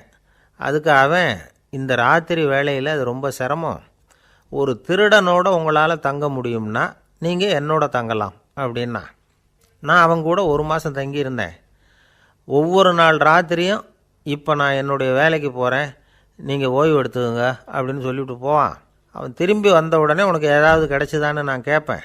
அதுக்கு அவன், இன்றைக்கி ராத்திரி ஒன்றும் இல்லை, நாளைக்கு மறுபடியும் முயற்சி பண்ணுவேன் அப்படின்பா. எப்பவும் அவன் நம்பிக்கை இழந்ததே கிடையாது, எப்பவும் சந்தோஷமாகவே இருப்பான். நானும் ரொம்ப காலமாக தியானம் பண்ணிக்கிட்டே இருந்தேன், ஒன்றுமே நடக்கலை. ஆனால் நான் என்ன பண்ணேன் தெரியுமா? மனசு வருத்தப்படும், நம்பிக்கை இழந்துருவேன். அப்போல்லாம் அந்த திருடனுடைய விடாமுயற்சி தான் ஞாபகத்துக்கு வரும். அதனால் அந்த திருடன் எனக்கு ஒரு குரு. என்னுடைய 2வது குரு யாருன்னா, அது ஒரு நாய். இது எப்படின்னா, ஒரு சமயம் எனக்கு ரொம்ப தாகமாக இருந்தது. ஒரு நதியை நோக்கி போய்கிட்டு இருந்தேன். அப்போது ஒரு நாயும் வந்தது. அதுக்கும் தாகம். ஓடி ஆற்றை பார்த்தது. அதோட நிழல் ஆற்றுல தெரிஞ்சுது. அதை பார்த்ததும் பயந்துட்டுது. அதாவது அது தன்னுடைய சொந்த உருவத்தையே கண்டு பயந்தது. அதை பார்த்து குறைக்குது, திரும்பி ஓடிச்சு. ஆனால் அதுக்கு தாகம் அதிகமாக இருந்ததுனால அது மறுபடியும் திரும்பி வந்தது. பார்த்தா மறுபடியும் தண்ணியில் நாயோட உருவம் தெரியுது. இப்படி சில தடவை பண்ணிச்சு, இருந்தாலும் கடைசியில் தண்ணியில் குதிச்சுட்டுது துணிஞ்சி. இப்படி குதித்த உடனே அதோட உருவமும் மறைஞ்சுட்டுது. இதை பார்த்தேன். நான் என்ன புரிஞ்சுக்கிட்டேன்னா, எவ்வளவு தான் பயம் இருந்தால் கூட ஒருத்தன் தைரியமாக காரியத்தில் இறங்கணும் அப்படிங்கிறத புரிஞ்சுக்கிட்டேன். இந்த போதனை அந்த நாய்கிட்ட இருந்து எனக்கு கிடைச்சிது. இது ஒன்று. அடுத்தது என்னுடைய 3வது குரு யாருன்னா, அது ஒரு சின்ன குழந்தை. நான் ஒரு சமயம் ஒரு நகரத்துக்கு போனேன். அங்கே ஒரு குழந்தை எரிகிற மெழுகுவத்தி ஒன்று எடுத்துக்கிட்டு வந்தது. நான் அந்த குழந்தைய பார்த்து வேடிக்கையாக கேட்டேன், ஏன் பாப்பா, இந்த மெழுகுவத்தியை நீயாவே கொளுத்துனியா அப்படின்னு கேட்டேன். ஆமான்னுது அந்த குழந்தை.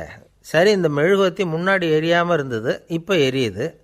இந்த மெழுகுவத்திக்கு வெளிச்சம் எங்கேருந்து வந்தது, அதை எனக்கு காட்ட முடியுமா அப்படின்னு கேட்டேன் அந்த குழந்தைகிட்ட. இதுக்கு அந்த குழந்தை சிரிச்சுக்கிட்டு அந்த மெழுகுவத்தியை ஊதி அணைச்சுட்டுது.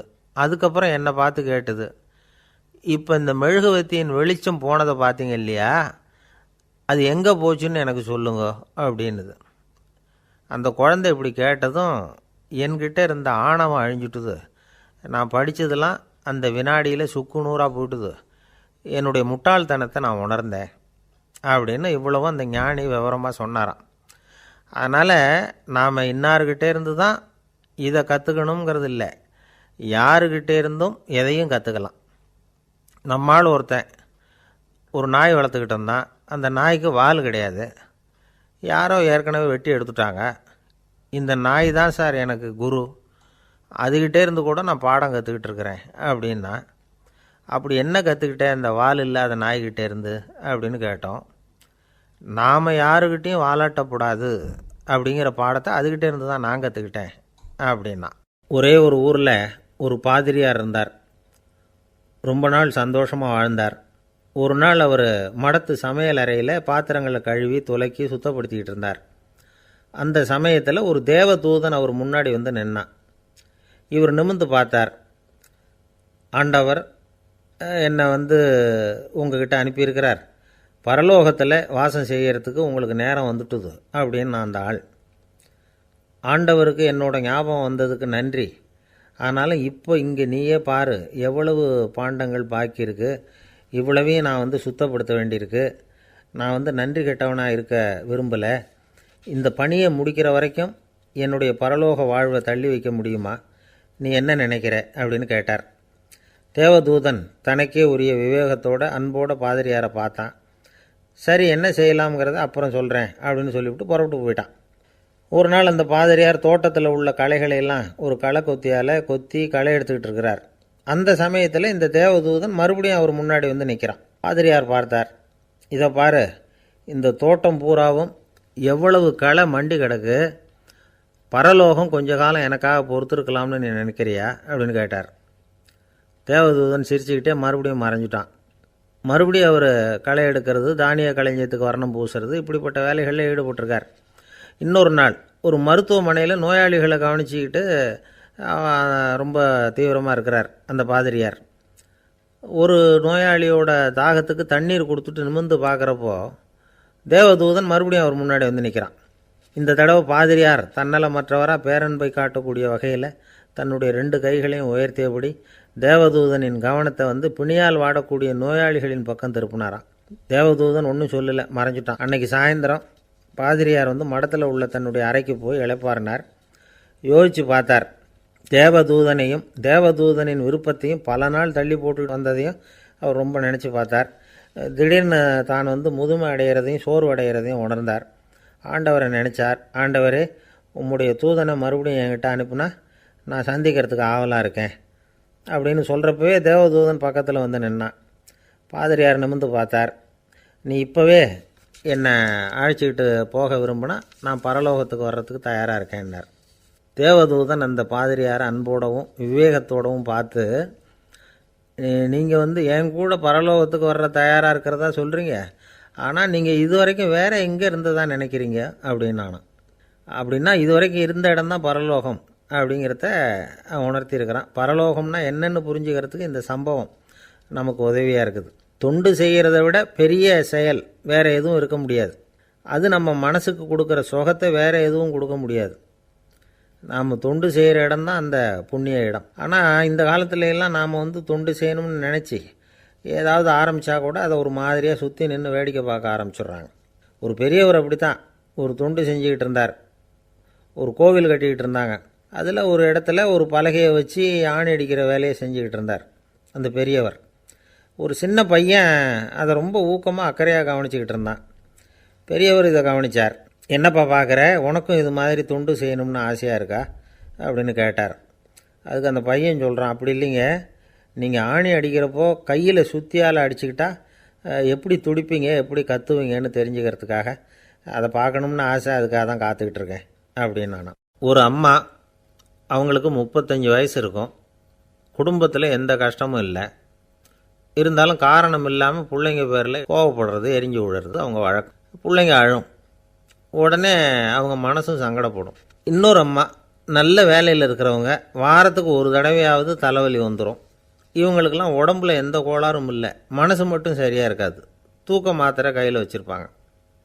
30-35 வயசுடைய பெண்களுக்கு சர்வசாதாரணமாக காணப்படுகிற மனக்கோளாறு இது. இதுக்கு பேர் மனவாட்டம், டிப்ரெஷன், மனமடிவு அப்படின்னு சொல்லலாம். இந்த நோய்க்கு அறிகுறி என்ன தெரியுமா? மனசில் வருத்தமான உணர்வு இருக்கும். அடிக்கடி அழலாம் போல தோணும். முன்னால் எல்லாம் எந்தெந்த செயலில் ஆர்வம் இருந்ததோ அதெல்லாம் குறைஞ்சிரும், அல்லது சுத்தமாகவே ஆர்வம் இல்லாமல் போயிடும். சில பெண்கள் இளம் வயசில் பக்கத்தில் இருக்கிறவங்க கிட்ட கலகலப்பாக பேசுவாங்க, வீட்டை அலங்கரிக்கிறதுல ஆர்வம் இருக்கும். இப்போ அதிலெல்லாம் ஆர்வம் இல்லாமல் போயிடும். எந்த வேலை செஞ்சாலும் சீக்கிரம் களைப்பு அடைஞ்சுடுறது மாதிரி ஆகிடும். நமக்கு யாருமே உதவியாக இல்லை, நம்ம எல்லாரும் கை விட்டுட்டாங்க போல் இருக்குதே அப்படிங்கிற உணர்வுலாம் உண்டாகும். தன்னைத்தானே குறை சொல்லிக்குவாங்க. நாம் தப்பு பண்ணிவிட்டோம் போல் இருக்குதே அப்படின்னு தோணும். குற்றம் பண்ணிட்டதா நினச்சி கஷ்டப்படுவாங்க. பசி இருக்காது, தூக்கத்தில் தொந்தரவு இருக்கும். அடிக்கடி செத்து போடலாங்கிற உணர்வு வரும். தற்கொலை பண்ணிக்கலாங்கிற எண்ணம் உண்டாகும். சில பேர் தற்கொலை முயற்சியில் கூட ஈடுபடுவாங்க. சில பேருக்கு பலவிதமான உடல் வலிகள் இருக்கும், பலவீனம் இருக்கும், சீக்கிரமாக களைப்படைஞ்சு போடுவாங்க. இதெல்லாம் மனவாட்ட நோய்க்கான தன்மைகள். இந்த மனவாட்டம், அதாவது டிப்ரெஷனை 2 வகையாக பிரிக்கலாமா. ஒன்று தானாக உண்டாக்கிக்கிறது, இன்னொன்று எதிர் விளைவை உண்டு பண்ணுகிற அல்லது நரம்பு சம்பந்தப்பட்ட டிப்ரெஷன். தானாக உண்டாக்கிக்கிற மனவாட்ட நோய் இருக்குது பாருங்கள், அதுக்கு ஏதாவது சூழ்நிலை காரணமாக இருக்கலாம், அல்லது இல்லாமலும் போகலாம். மூளையில் டொப்பாமைன் அல்லது செரட்டோனின் இதோட அளவு குறையும் பொழுது இந்த டிப்ரெஷன் உண்டாகுது. இதுக்கு ஓரளவு பிறவி காரணங்கள் கூட இருக்கலாம். குடும்பத்தில் வேறு சிலருக்கும் வரலாம். பாதிக்கப்பட்ட பெண்ணை பார்க்குறதுக்கு பலவீனமாக தெரியும், கடுமையான குற்ற உணர்வு இருக்கும், தனியாக இருக்கிறதுக்கு ஆசைப்படுவாங்க, நடு ராத்திரியில் எழுந்திரிச்சு உட்காந்து கஷ்டப்பட்டுக்கிட்டு இருப்பாங்க, கொடூரமான முறையில் தற்கொலை பண்ணிக்க முயற்சி பண்ணுவாங்க, தீ வச்சுக்கிறது, அமிலத்தை குடிக்கிறது, தூக்கில் தொங்குறது. இப்படி தானாக வரவழைச்சிக்கிற மனவாட்ட நோய் மறையக்கூடிய நோய்.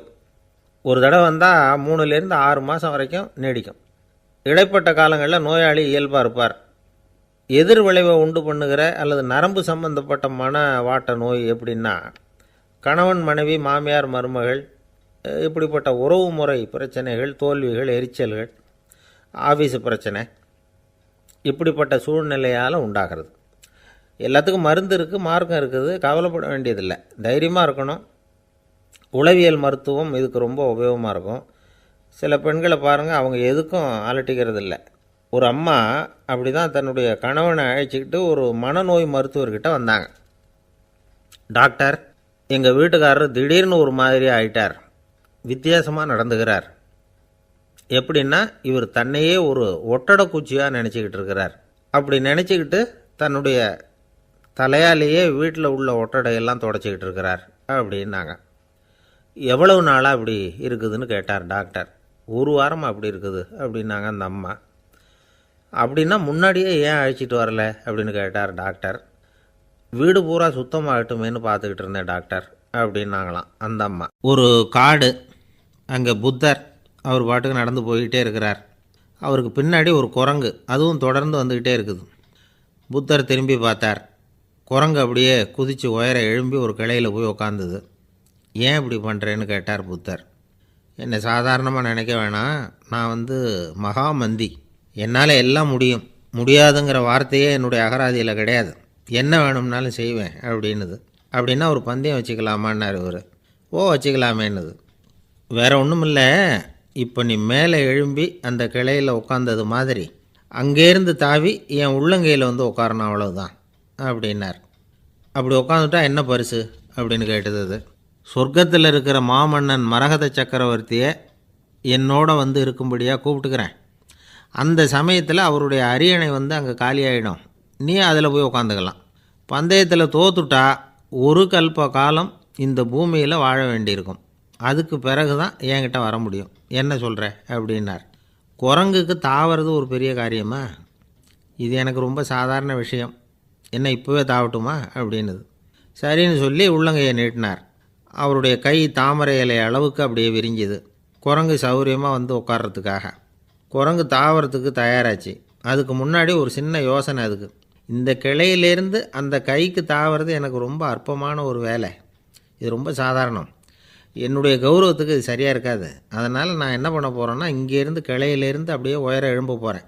எழும்பி மேல் உலகம் போய் அங்கே ஒரு சுற்றிவிட்டு அதுக்கப்புறம் அங்கேருந்து நேராக இந்த கையில் உட்கார போகிறேன் அப்படின்னு நினச்சிது. என்ன யோசிக்கிற அப்படின்னார் புத்தர். ஒன்றும் இல்லை, இந்த பாயிரம் பார் அப்படின்னு சொல்லி தாவி உயர போயிட்டுது. கொஞ்ச நேரத்தில் வான உலகத்துக்கே போய் சேர்ந்துட்டுது. அங்கே போய் பார்த்தா அங்கே ஒரு 5 பளிங்கு தூண்கள் இளம் சிவப்பு நிறத்தில் நின்றுக்கிட்டு இருக்குது. குரங்கு நினச்சிக்கிட்டது, புத்தர்கிட்ட போய் இந்த பளிங்கு தூண்களை பார்த்தோம்னு சொன்னால் அப்படியே திகைச்சி போயிடுவார், இந்த தூணில் ஏதாவது அடையாளம் செஞ்சுட்டு போகணும் அப்படின்னு அந்த இடத்துல மிதந்துக்கிட்டே நினச்சிது. உடனே ஒரு தூணில் எழுதிச்சு. என்ன எழுதிச்சுன்னா, ஒரு மகா ஞானி இங்கே வந்துட்டு போகிறார் அப்படின்னு எழுதிச்சு. எழுதிவிட்டு அப்படியே கீழே தாவி புத்தரோட உள்ளங்கையில் உட்காந்துது. எப்படி பார்த்தீங்களா என்னுடைய வேலை?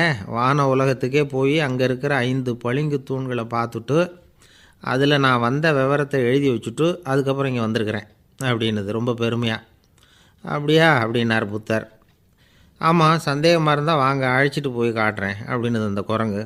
அதுக்கு தேவையில்லை, அப்படியே கொஞ்சம் கீழே குனிஞ்சு பார் தெரியும் அப்படின்னார் புத்தர். அங்கே பார்த்தா புத்தரோட உள்ளங்கை தெரிஞ்சுது. நல்லா உத்து பார்த்துது. அவரோட ஒரு விரலில் அது எழுதிய வாசகம் தெரிஞ்சுது. குரங்கு யோசனை பண்ணிச்சு, அப்படின்னா வானத்தில் நான் பார்த்தது புத்தரோட விரல்களா அப்படின்னு யோசிச்சுது. இதை புரிஞ்சுக்கிட்ட உடனே அந்த குரங்கோட கர்வம் அழிஞ்சு போச்சான். நம்ம மனசு தான் இந்த குரங்கு. மனம்ங்கிறதும் ஆணவங்கிறதும் ஒரு நாணயத்தின் 2 பக்கங்கள். மனம் உள்ளவரை ஆணவமும் இருக்கும். மனம் அழிஞ்சாதான் ஆணவம் அழியும். மனம் அழிய வேண்டும் அப்படின்னு பெரியவங்க சொல்கிறது இந்த அர்த்தத்தில் தான். நம்ம ஆளுங்க சவால் விடுறதெல்லாம் வேறு மாதிரி. ஒருத்தன் ஒரு வாய்க்காலை தாண்டுறேன்னு பந்தயம் கட்டி தாண்ட முடியாமல் வாய்க்காலில் விழுந்து காலை உடச்சிக்கிட்டு கட்டு போட்டுக்கிட்டு வந்தான். ஏன்டா அப்படின்னு கேட்டாங்க. நான் பந்தயம் கட்டின நேரம் சரியில்லை அப்படின்னா. எப்படிறான்னு கேட்டிருக்காங்க. வாய்க்காலில் தண்ணி இருக்கிற நேரமாக பார்த்து பந்தயம் கட்டியிருக்கணும் அப்படின்னானா. ஒரு ஊரில் ஒரு ஆள் இருந்தான். அவனுக்கு ஒரே ஒரு மகள். அவளை நல்ல இடத்துல கட்டி கொடுக்கணும்னு ஆசைப்பட்டான். அதுக்காக மாப்பிள்ளை தேடிக்கிட்டு இருந்தான்.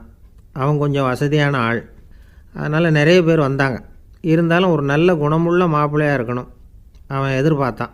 அப்படி இருக்கணும்னு தொடர்ந்து முயற்சி பண்ணான். கடைசியாக ஒரு 3 பேர் கிடைச்சாங்க. அந்த 3 பேரில் யாரை தேர்ந்தெடுக்கிறது, இதுதான் அவனுக்கு வந்த குழப்பம். இந்த நிலைமையில் ஒரு பெரியவரை தேடி போனான். அவர்கிட்ட தன்னுடைய பிரச்சனையை சொன்னான். அவர் கொஞ்சம் யோசனை பண்ணார். அதுக்கப்புறம் 3 பேரையும் கூப்பிட்டார். இதை பாருங்கப்பா, உங்கள் 3 பேருக்கும் 3 மாத கால அவகாசம் தர்றேன். நீங்கள் இப்போ போகலாம். 3 மாதம் கழித்து திரும்பி வரலாம். அப்படி வரும்பொழுது இந்த 3 மாத காலத்தில் நீங்கள் செஞ்ச நல்ல காரியம் ஏதாவது ஒன்று சொல்லணும். அதை வச்சு உங்களில் ஒருத்தரை நாங்கள் தேர்ந்தெடுத்துக்கிறோம் அப்படின்னு சொன்னாராம். 3 பேரும் சரின்னு சொல்லிவிட்டு திரும்பி போயிட்டாங்க. 3 மாதம் ஆச்சு. அதுக்கப்புறம் ஒரு நாள் திரும்பி வந்தாங்க. அவர் அவங்கள கூப்பிட்டு உட்கார வச்சார். அப்புறம் கேட்டார், இப்போ சொல்லுங்கள், இந்த 3 மாத காலத்தில் நீங்கள் செஞ்சுருக்கிற ஏதாவது ஒரு நல்ல காரியத்தை சொல்லுங்கள் அப்படின்னார். முதல்ல ஒருத்தன் எழுந்திரிச்சு நின்னான். ஐயா, எங்கள் அப்பா இறந்த பிறகு அவரோட கணக்கு வழக்குகளை எடுத்து பார்த்துக்கிட்டு இருந்தேன். அவர் ஒரு வியாபாரிகிட்ட 10,000 ரூபா கடன் வாங்கியிருக்கிறதாக எழுதியிருந்தார். அந்த வியாபாரியும் இப்போ உயிரோடு இல்லை. இருந்தாலும் அந்த வியாபாரியோட மகனை தேடி கண்டுபிடிச்சேன். கணக்கு புத்தகத்தை காட்டினேன். எங்கள் அப்பா உங்கள் அப்பா கிட்ட 10,000 ரூபா கடன் வாங்கியிருக்கிறதாக இதை எழுதியிருக்கிறார். அதனால் அதை திருப்பி கொடுக்கறதுக்காக வந்திருக்கிறேன், இந்தாங்க அந்த பணம் அப்படின்னு சொல்லி கொடுத்துட்டு வந்துட்டேன் அப்படின்னு நானும். இதை பெரியவர் கவனமாக கேட்டுக்கிட்டார். அதுக்கப்புறம் 2வது இளைஞன் எழுந்திரிச்சான். ஐயா, நான் போன மாதம் ஒரு நாள் ராத்திரி வேளையில் ஒரு காட்டுப்பாதை வழியாக எங்கள் ஊருக்கு போய்கிட்டு இருந்தேன். அந்த சமயத்தில் அந்த வழியாக வந்துக்கிட்டு இருந்த ஒரு வழிப்போக்கர்கிட்ட 4-5 திருடர்கள் வம்பு வளர்த்து அவர்கிட்ட இருந்த பொருளையெல்லாம் கொள்ளையடிச்சிக்கிட்டு இருந்தாங்க. நான் உடனே ஒரு குச்சியை எடுத்துகிட்டு ஓடினேன். அந்த திருடர்களை அடித்து விரட்டினேன். பொருளையெல்லாம் மீட்டு அந்த வழிப்போக்கர்கிட்ட ஒப்படைச்சேன்.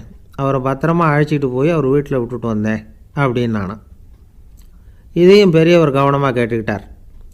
அடுத்தபடியாக 3வது இளைஞன் எழுந்திரிச்சான். ஐயா, போன மாதம் ஒரு நாள் நான் ஒரு மலைப்பாதை வழியாக போய்கிட்டு இருந்தேன். மலைப்பாதை விளிம்பில் ஒரு மதகு கட்டை, அது மேலே ஒரு ஆள் படுத்து தூங்கிட்டு இருந்தான். அந்த பக்கம் தவறி உருண்டு விழுந்திருந்தான்னா அதில் பாதாளம், அது மலையடி வாரத்தில் போய் தான் விழணும், அவ்வளவு பள்ளம். அது தெரியாமல் அவன் பாட்டுக்கு தூங்கிட்டு இருந்தான். நான் உடனே அவன்கிட்ட ஓடி போய் குனிஞ்சு அவன் முகத்தை பார்த்தேன். அப்போ தான் புரிஞ்சுது, அவன் ஏற்கனவே எனக்கு தெரியும். அவனை எனக்கு நிறைய கெடுதல் பண்ணியிருக்கிறான், இடைஞ்சல் கொடுத்தவன். இருந்தாலும் ஐயோ பாவம்னு நினச்சி அவனை எழுப்பி பாதுகாப்பாக வேற ஒரு இடத்துல படுக்க வச்சுட்டு வந்தேன் அப்படின்னு நானும். பெரியவர் இதையும் கேட்டுக்கிட்டார். அதுக்கப்புறம் அவங்க 3 பேரையும் பார்த்து, நீங்கள் போகலாம், நாங்கள் யோசித்து முடிவு பண்ணி உங்களுக்கு சொல்லி அனுப்புகிறோம் அப்படின்னாராம். அந்த இளைஞர்கள் புறப்பட்டு போயிட்டாங்க. அதுக்கப்புறம் அந்த பெண்ணோட அப்பாவை பார்த்து சொன்னார், இந்த 3 பேருமே நல்ல பிள்ளைங்க தான், அதில் ஒன்றும் சந்தேகம் இல்லை. இருந்தாலும் இந்த 3 பேர் செஞ்ச செயல்களையும் ஒப்பிட்டு பார்க்க வேண்டியிருக்கு. முதல் இளைஞன் நேர்மைக்கு எடுத்துக்காட்டாக விளங்குறான். இந்த காலத்தில் இது மாதிரி இளைஞர்களை பார்க்குறது ரொம்ப கஷ்டம்தான். இருந்தாலும் அவன் கடமையை தான் செஞ்சான். 2வது இளைஞன் நல்ல வீரன், தைரியசாலி. ஒரு வீரன் எதை செய்யணுமோ அதைத்தான் இவன் செஞ்சான். இவன் ஒரு லட்சிய மனிதன். 3வது இளைஞன் தன்னுடைய பகைவனுக்கே உதவி செஞ்சுருக்கான். அவன் உயிரை காப்பாற்றியிருக்கிறான். பகைவனுக்கு அருள்வதுங்கிறது ஒரு சாதாரண மனுஷனால் செய்யக்கூடிய காரியம் இல்லை. பகையை மறக்கிறதும் பகைவனுக்கு அருள்வதும் தெய்வீக பண்புகள். அதனால் இவனையே உன்னுடைய மகளுக்கு ஏற்ற மாப்பிள்ளையாக தேர்ந்தெடுக்கலாம் அப்படின்னு சொன்னாங்களாம். ஒரு நல்ல நாளில் அவங்களுக்கு திருமணம் நல்ல விதமாக நடந்து முடிஞ்சுதான். இது சுவாமி சின்மயானந்தர் சொல்லியிருக்கிற ஒரு கதை. இதிலேருந்து நாம் புரிந்து கொள்ள வேண்டிய ஒரு கருத்து, நமக்கு கெடுதல் பண்ணவங்களுக்கும் நாம் நல்லது செய்யணும். ஆனால் நடைமுறையில் அப்படி நம்மளால் செய்ய முடியறதில்ல, அதுதான் சிக்கல். நம்மால் ஒருத்தங்கிட்ட கேட்டேன், ஏண்டா உன்னுடைய பகைவன் ஒருத்தன் அது மாதிரி ஒரு மலைப்பாதை மதகு கட்டையில் படுத்திருந்தா உடனே நீ என்ன நினைப்ப அப்படின்னு கேட்டோம். இது ஒரு அருமையான சந்தர்ப்பம்னு நினைப்பேன் அப்படின்னா. எதுக்குன்னு கேட்டோம். அவனை அந்த பக்கமாக உருட்டி கீழே தள்ளுறதுக்கு அப்படின்னா. ஒருத்தர் ரொம்ப கவலையோடு உட்காந்துருந்தார். எதை பற்றி சார் கவலைப்படுறீங்கன்னு கேட்டோம். எதிர்காலத்தை பற்றி கவலைப்படுறேன்னார். ஏன்னு கேட்டோம். என்ன பண்ணுறதுன்னே தெரியல சார், எதிர்காலம் ஒரே இருட்டாக இருக்குது, பாதையே புரியலன்னார். இன்றைக்கி நம்ம இளைஞர்கள் பல பேருக்கு எதிர்காலம் இருட்டாக தான் தெரியுது. அவங்கெல்லாம் இந்த கதையை கொஞ்சம் கேட்கணும். ஒரு மலை அடிவாரத்தில் ஒரு சின்ன கிராமம். அந்த மலை ரொம்ப உயரமானது. அடர்த்தியாக செடி கொடிகள் மரங்கள் அதில் மண்டி கிடக்குது. பகல் வேளையில் இருட்டாக தான் இருக்கும், அவ்வளோ அடர்த்தி. அந்த மலை உச்சியில் ஒரு கோவில்.